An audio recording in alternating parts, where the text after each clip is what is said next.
Hi, we're Binna and Drew. As you know, we love to stay in some of the most unusual accommodations.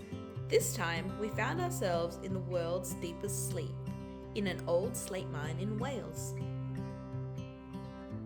To get to the deep sleep, you first have to do a 30-minute hike up to the entrance of the mine. First stop was this white building. This is where we got kitted out for our gear. Our gear consisted of a helmet, head torch, boots, gloves, and harness. After a short briefing, we said goodbye to the daylight and headed down the slate mine.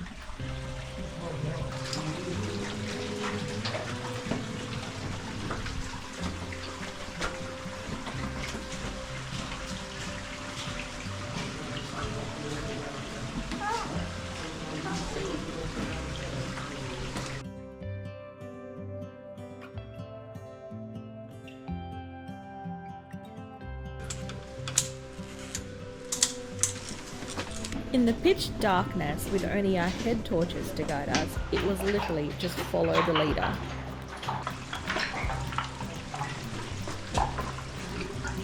then when you get to the bottom, take these off, undo the barrel, yeah, and take this off your harness, leave the carabiner attached to the rope. And swing. Good.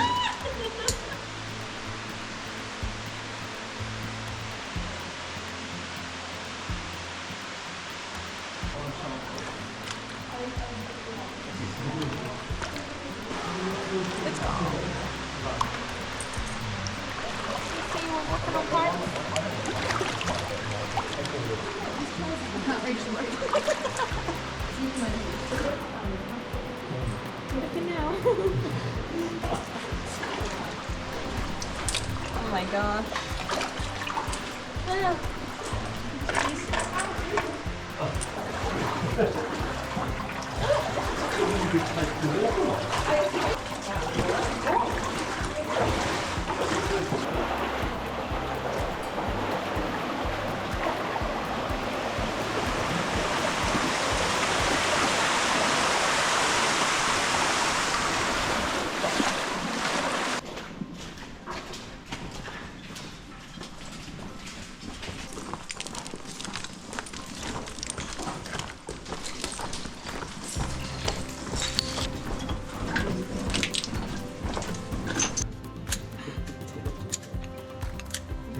I'm too short.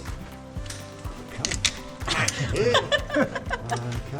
You've got to lift your feet up at the end. After 2 hours of walking, sliding, sometimes tripping,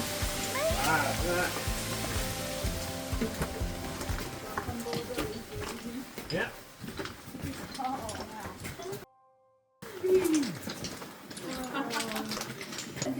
look at all the choices.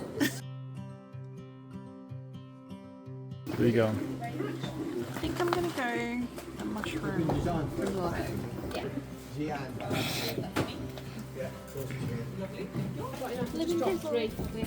Thank you. Alright, we'll take you on a little bit of a tour. You're gonna walk along the platform to get to it.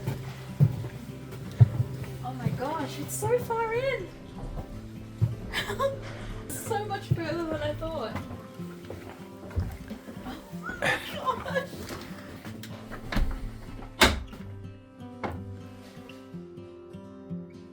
Wow. Take a look at that. Oh my gosh. Welcome to our, what do they call it? The grotto. There's only one of these rooms in the whole deep sleep. So we actually had to book this like 5 months in advance. I can see why. Here I was thinking like, oh my god, I'm sleeping in like a cave. But wow. We've even got our own sink. Apparently the water that comes out of that tap is drinkable. All it's missing is an ensuite, but the toilet, you have to walk out there, cross the little bridge, and use the toilet facilities out there. And you've got Bayless and Harding, hand wash and moisturizer. There's an actual porcelain toilet.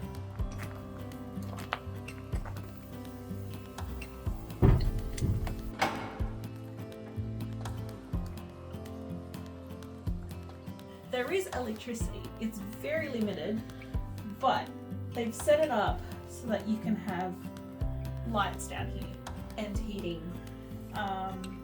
There's even like charging ports for your phone. The lights are like touch lamps. It's on both sides. There's like phone charging port as well on that side. So it's pretty fancy. So to keep this room at a comfortable temperature, there's actually a heating vent under the bed. Under there, and that's always on.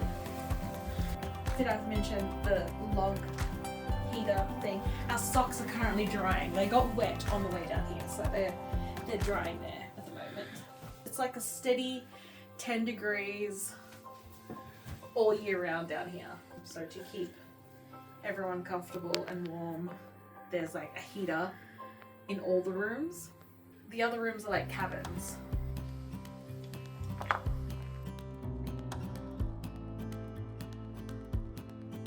This room is a little bit different because it's like, they tried to keep it like the natural stone, and if you actually touch the stone, you'll feel moisture on the walls. We were told there's also electric blankets. I think that is only in this room, in the grotto. So if you want to be like super comfortable, book the grotto. You can sleep in style in the deepest accommodation in the world. The logistics of this whole place is just insane, like how they got it all down here. The company's been around for 14 years, but this whole sleeping underground thing has only been around for just over a year. Brand new attraction, highly recommend it. If you're into like unusual accommodations, you gotta add this place to your bucket list. It's like, it is an adventure just to get down here, but it's so worth it. I was like, scared at first. The thought of coming down here, the thought of being so far underground was a little bit scary, but it is perfectly safe. Yeah, come down here. Bed test.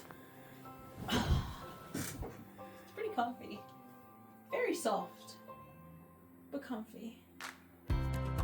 Good night.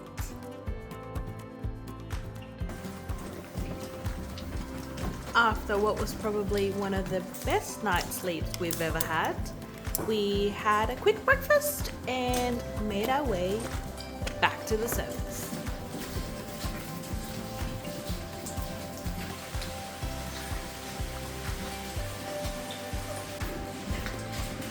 After 45 minutes of climbing back up, we finally saw daylight. The light at the end of the tunnel, literally.